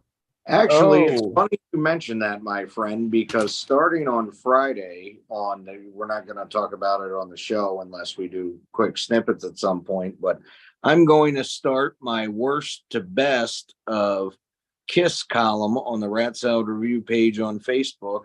And the first one I'm starting with is an honorable mention for the 4 solo albums, because I don't care what the Kiss stars say. They're not full Kiss albums. Sorry. They got the logo on them and all that shit, but you can't rank them as Kiss albums. But I will rank them from worst to best, certainly. And Peter's is not the worst. Gene's is. Yes. Gene's got one song I like. Radioactive. Yeah, I love that. Yeah, song. I figured. But when you wish upon a star, are you kidding me? Actually, I like that. That I think is the best performance on it, knowing the story behind it. It's quite shocking that he gave such an emotional performance that didn't involve greed, to be honest with you.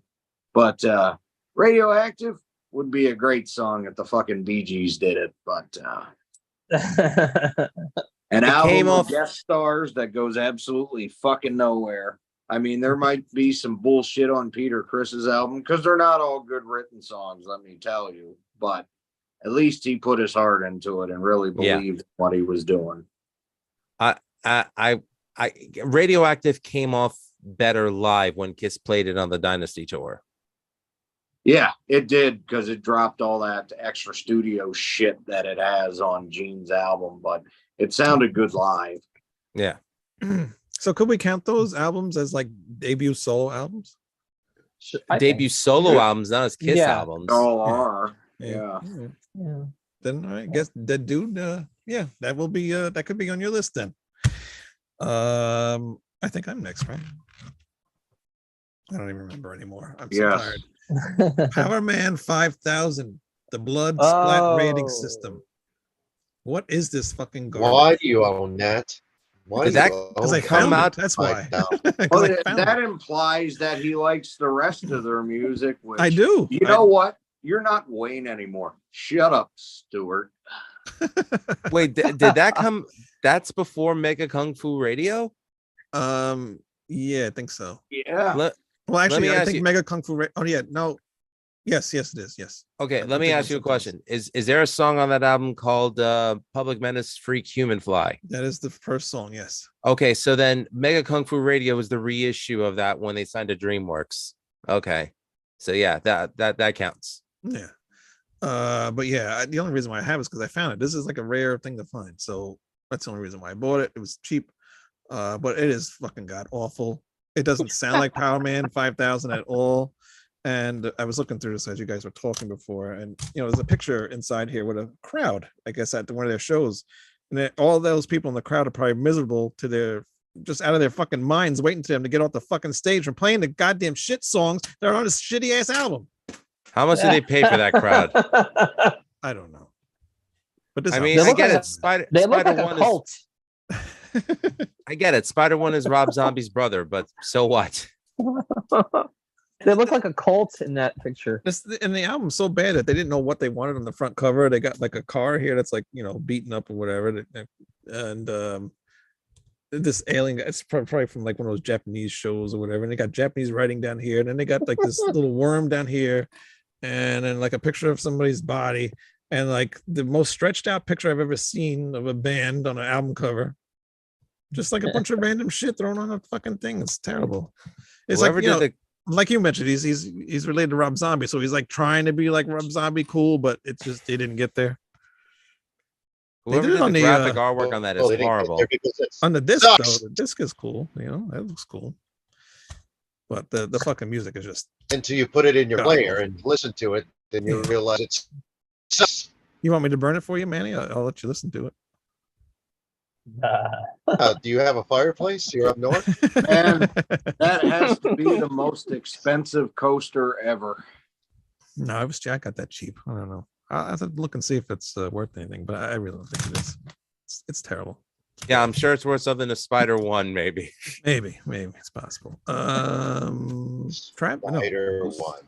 Travis is next. Okay.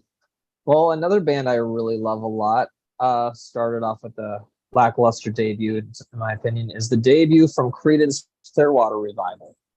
I don't think. Yeah. Now, I do like I Put a Spell on You. I like that version. Peggy Sue, not that didn't do much for me. I know a lot of people love that cover, but it does jack. But everything else, it just sounds so. It doesn't have like that catchiness that a lot of CCR teams have, and they would get better on future releases. But not a fan of that one at all. I had never heard of it. I never listened to it at all. I like it, but it's like Travis said, it's pretty bland. It's definitely their least interesting album. I mean, I don't hate it, but with Chronicle having the best two songs off of it on it, there's no real reason to listen to it. Susie Q. I don't think I've ever heard some of these. No. My I do favorite like- album from that. My favorite is Green River. That's my favorite CCR album. That's a good one. Honestly, Cosmos Factory. I love that record. It's a great Susie album. Q. I love you. Susie Q. My grandfather would constantly listen to that all the time. Nice. Manny. Well, we already mentioned it. Alice Cooper, Pretty for You. Again, Pick another Still one. strong album. So Wayne, what's next? All right, then, Greg. Soundgarden, Ultra Mega OK. I was Their going to pick debut that as album. well. Hmm? I was going to pick that as well, too. I mean, even the band themselves say that's why they called it Ultra Mega OK, because it's just okay. It's just okay.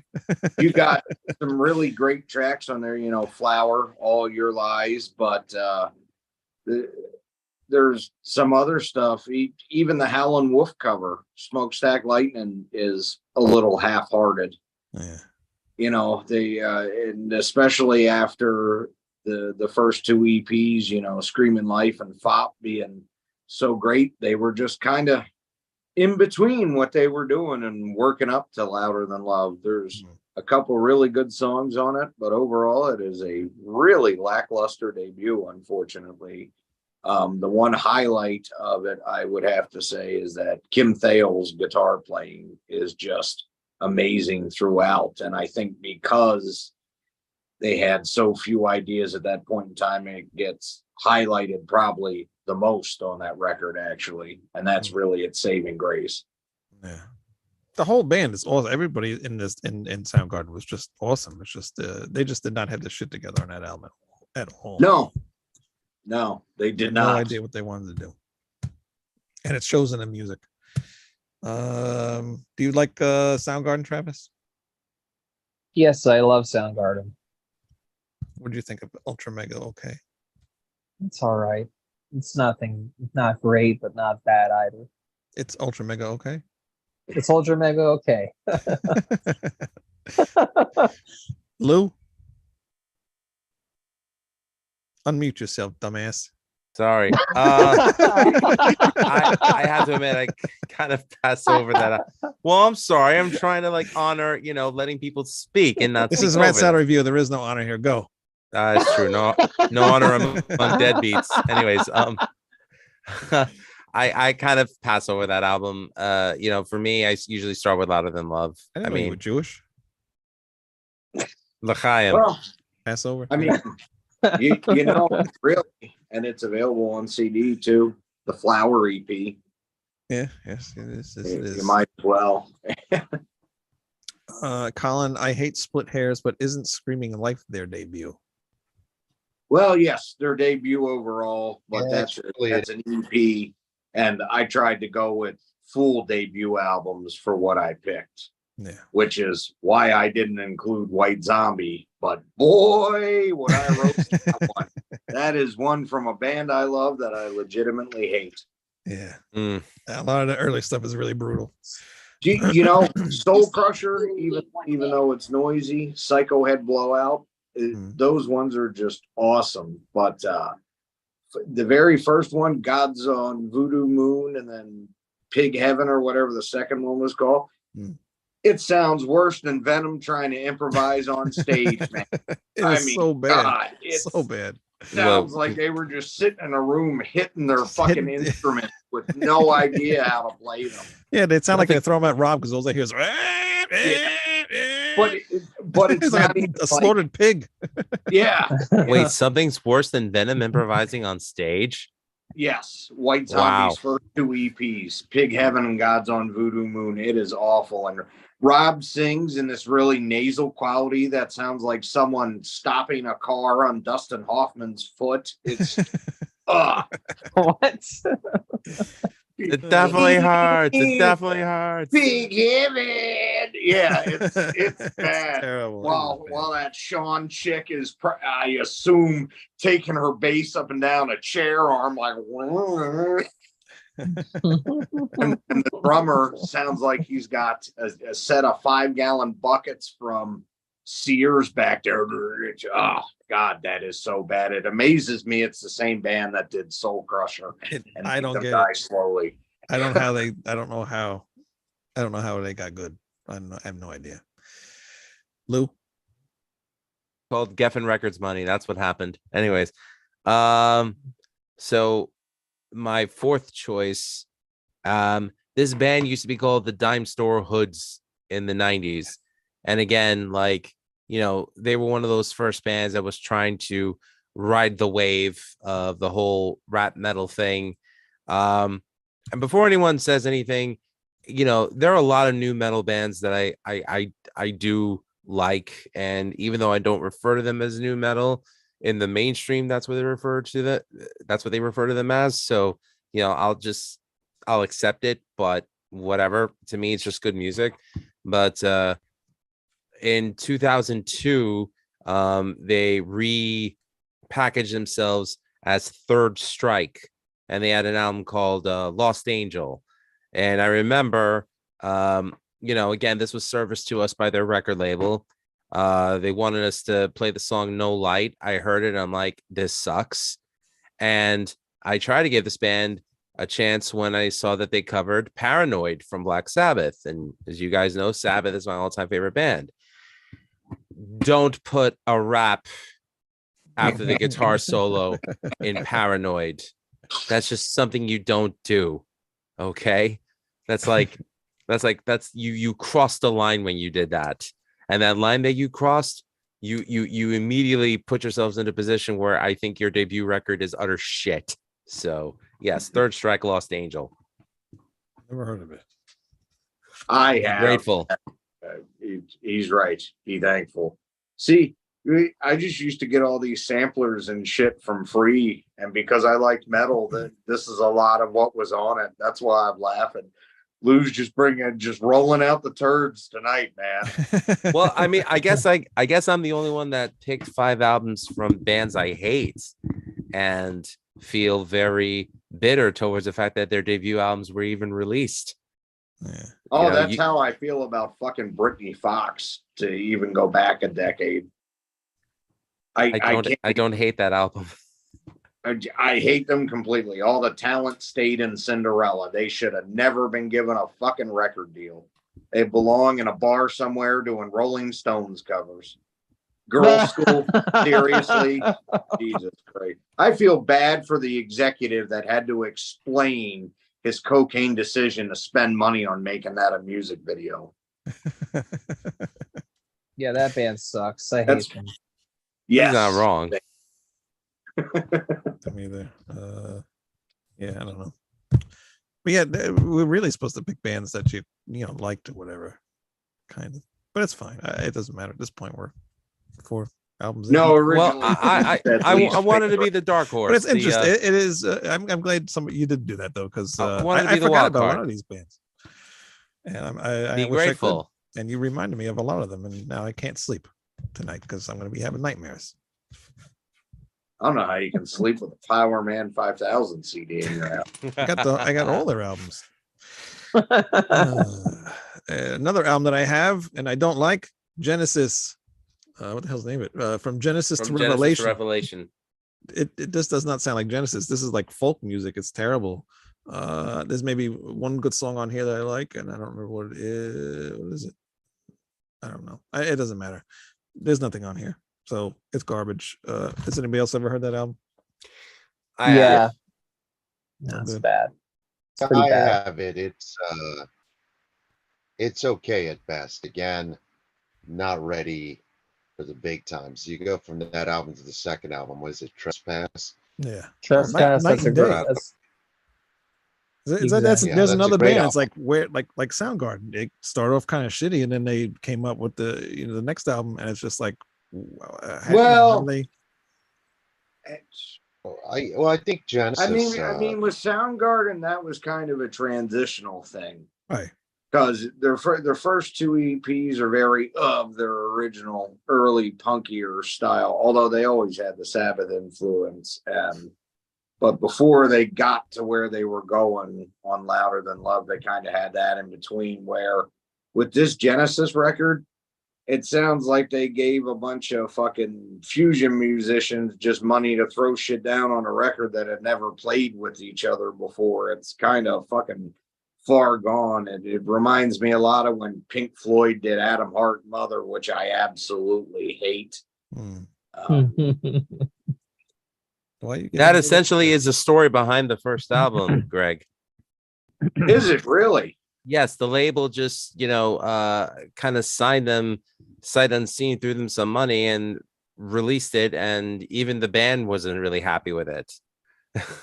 Huh? I Um, never knew that. Yeah, I mean, to me, Genesis really kind of came into their own on the second album with the song "The Knife," because that That's a kind of great like, song. yeah, because that kind of like set the precedent for what Genesis did from Nursery Crime onwards. And and I'm not one of those, who would you like better, Peter Gabriel, Phil Collins type guys. I've always been a Steve Hackett guy, again, biased because he's a guitarist. And to me, that was my favorite era of Genesis, but I love everything up until We Can't Dance. And I even like a couple of songs off Calling All Stations. I'll take that over from Genesis to Revelation. This is an album I skip over. Yeah, I try to listen to it. It's still a background music, but Yeah. they definitely it doesn't stand out like Lou said. It's not an album they're particularly proud of. I mean, they were all really young too, but I never you even see heard it about it. I released just so many happened to times. come across it. It was just weird. Like, what the hell's that thing? Because it has no album cover. It's all black, so there's like it doesn't look like anything. So Yeah, that's what the original cover looked like on Yeah. vinyl. this It's is this been is this the reissued. original black album? Basically, yeah. Well, it predates You know, the Spinal Tap's problem- No More Black. So yeah. So there you go. You know what's funny about that album? They used to put it in the gospel section in Really? stores because of the title, Right. and people would get pissed off, go home and buy it. Colin But Manning that said, thing's been reissued. yeah, this is the 2 CD version. So it's double this shit on this. Colin said he's going to open a bakery and call it Flower Man 5000. Boo. Boo. Well, Well, guys, what getting can we off say this to be thing. encouraging here, Colin? What can we say? Well, it's better than New Coke, buddy. What'd you say, Manny? You're leaving? Well, guys, yeah, but I'll tell you my last one Tell is us Joan your Jett last one, go Bad ahead. Reputation.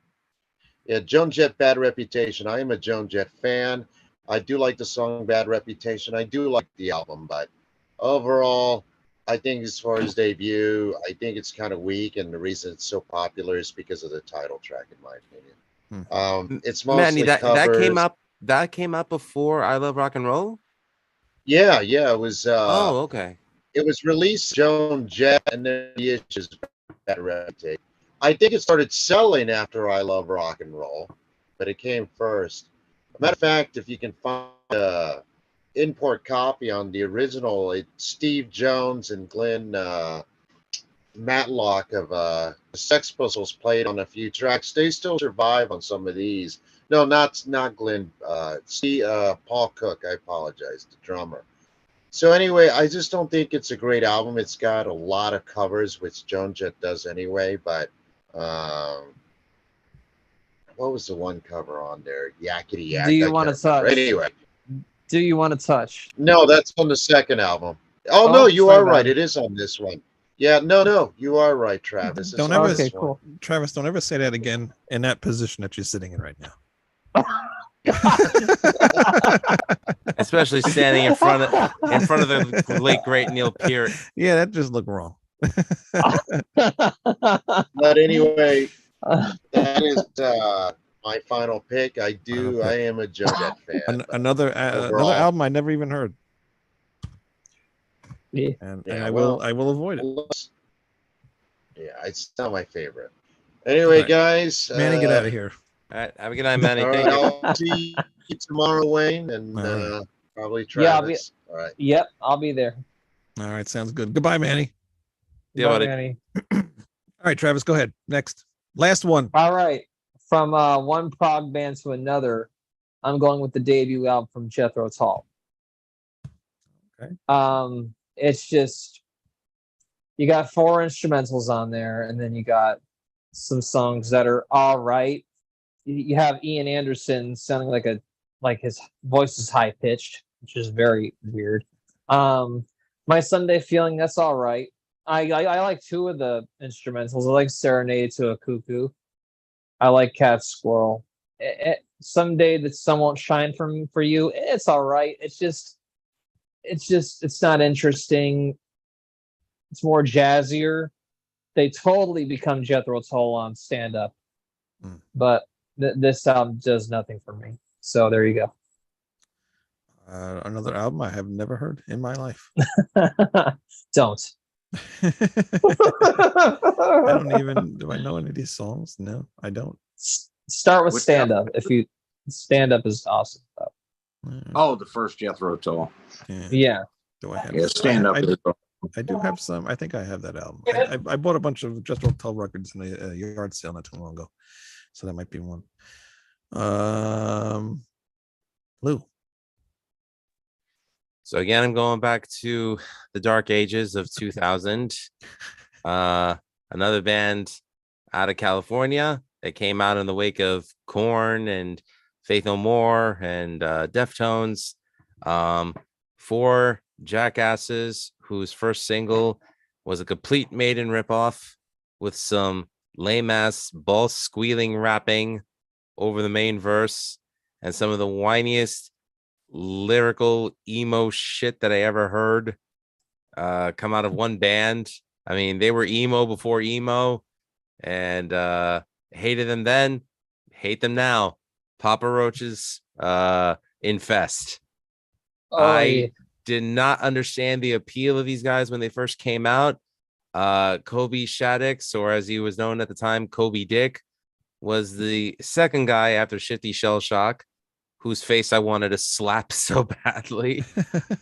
I had to sit through an hour of them before Guns N' Roses came on in 2006. So I did what old school Metallica fans did and had my back to them the whole time with my middle finger raised in the air. While my wife, who was my fiance at the time, said, "Stop doing that." I'm like, nope, I'm here to prove a point. I'm here to make a point. And I'm pointing directly at the sky, directly at them, waving it as high and as hard as I can, like the moon and nights. Yeah, I just, dude, I'm sorry. I heard Last Resort and I was just like, okay, I'm mad enough at 19 years old. I don't need this shit to give me agita or I call that the equivalent of a musical ulcer. Indeed. I gotta hop off myself here, but I agree with Lou. Hate Papa Roach. We'll do rapid fire on my last one real quick. But like I said, least favorite, Scorpions' first album, Lonesome Crow. Two great songs, In Search of the Peace of Mind and Ongoing Mad. Other than that, it's odd. It's disjointed.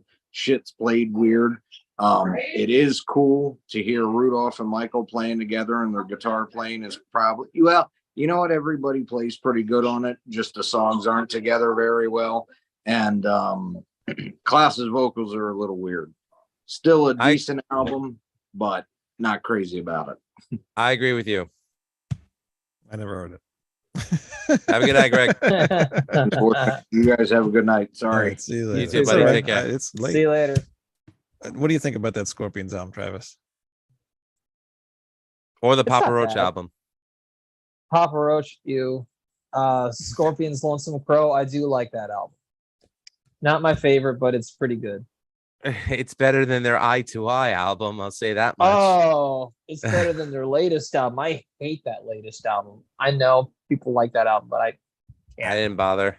No, I don't like Scorpions. What? I don't. No, like Wayne does not like Scorpions. Scorpions. Oh, I hate okay. Klaus. What is Klaus Meine? Klaus Meine. Klaus Meine. I don't like his voice. No problem. And I don't like Papa Roach either, so I don't even know what that sounds like either. All right, it's all good. All right, I have four more things here, but I think I'm going to pick this one because James in our group chat, he mentioned this album as well. So I'm going to just do this one as the final one. Red Hot Chili Peppers, the debut of Red Hot Chili Peppers. This is garbage. This is Red Hot Chili Peppers. No, that's a weird ass album cover. It's actually pretty. The best thing about the whole thing is the album cover. It's got like this 3D looking thing. Like I think if you put like 3D glasses on, you can probably maybe see it in 3D. I don't know, but it looks cool. Music is not as cool as the cover. If music sucks, this is like if Mr. Bungle was like really really bad, that would be Red Hot Chili Peppers, because that's what they kind of sound like. It's just they're just not good, and they look like a bunch of idiots on the back cover.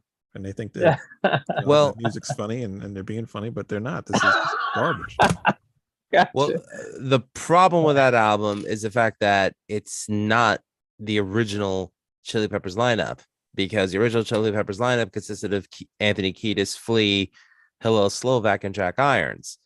There's a different drummer and guitarist on that album. It's Jack Sherman on guitar and Cliff Martinez on drums. Now, I think Cliff is a highly capable drummer who actually was inducted into the Rock and Roll Hall of Fame with the other Chili Peppers.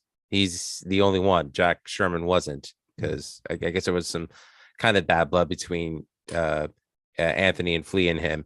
And Hillel came back for Freaky Styley, which is more of a Chili Peppers album than that one is. Yeah. And that's got about 3 good songs on it. It's True Men Don't Kill Coyotes, Get Up and Jump, and the last track, which is an instrumental between Jack and Grandpappy Do Plenty. That's an instrumental. It's actually a pretty cool instrumental, but other than that, it's really not a memorable album. It's not good at all. But yeah, I'll save my other ones for maybe we'll do this again, because it was kind of fun. I like to see what albums everybody hates. Oh, can I did I pick my last one yet? Or I thought you did. oh, okay. Go ahead. I thought you were doing. Pick I thought another we were one. doing- Pick one I last thought we- one, I- Travis. We'll give you the last one. Take over the Sure. show, Well, Travis. Here, you know what? I'll just spew them off real quickly, like rapid fire mode. All right, go ahead. Debut from Electric Light Orchestra. I Okay. like the opening track. That's Judas Priest, Rock'n'Rolla. Oh, come on. Maybe you'll agree with me with this one. The Cult, Dreamtime. Never heard it. UFO one, and then the Sweet with Funny How Sweet Cocoa Can Be. Never heard that one either. All I right, mean, that's it. it's That's not the it's not Destination Unknown. So list. What is supposed to mean? is that the name of the album? That's Which the is name the of- album with Set Me Desolation Free? Boulevard. Desolation Thank you. Boulevard. You're thinking of Phoenix Thank you. Rain. That's a thinking of- shitty debut too. Which album? Phoenix Rain, Destination Unknown.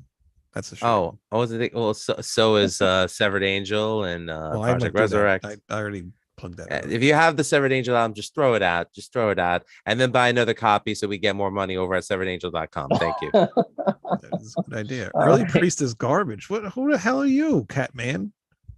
Early Priest is Whoa, garbage. what? He's Shut the your original mouth. drummer of the Chili Peppers. I even like the title track to Rock and Roll. I just don't care for the other songs. Rock and roll woman for a rock and roll man. I love that song. Take To it if me, you wanna, take it if you can. how poetic. I mean, wait, we covered that album, We did. versus the debut album from Iron Maiden, and I think the only person that voted Rock and Roller was James. Yeah. But it's a good album though. I like the sound of it. There's some cool songs in there. But this was fun. I like this show a lot. Yeah. It was a little shaky in the beginning because of Manny, but it was cool.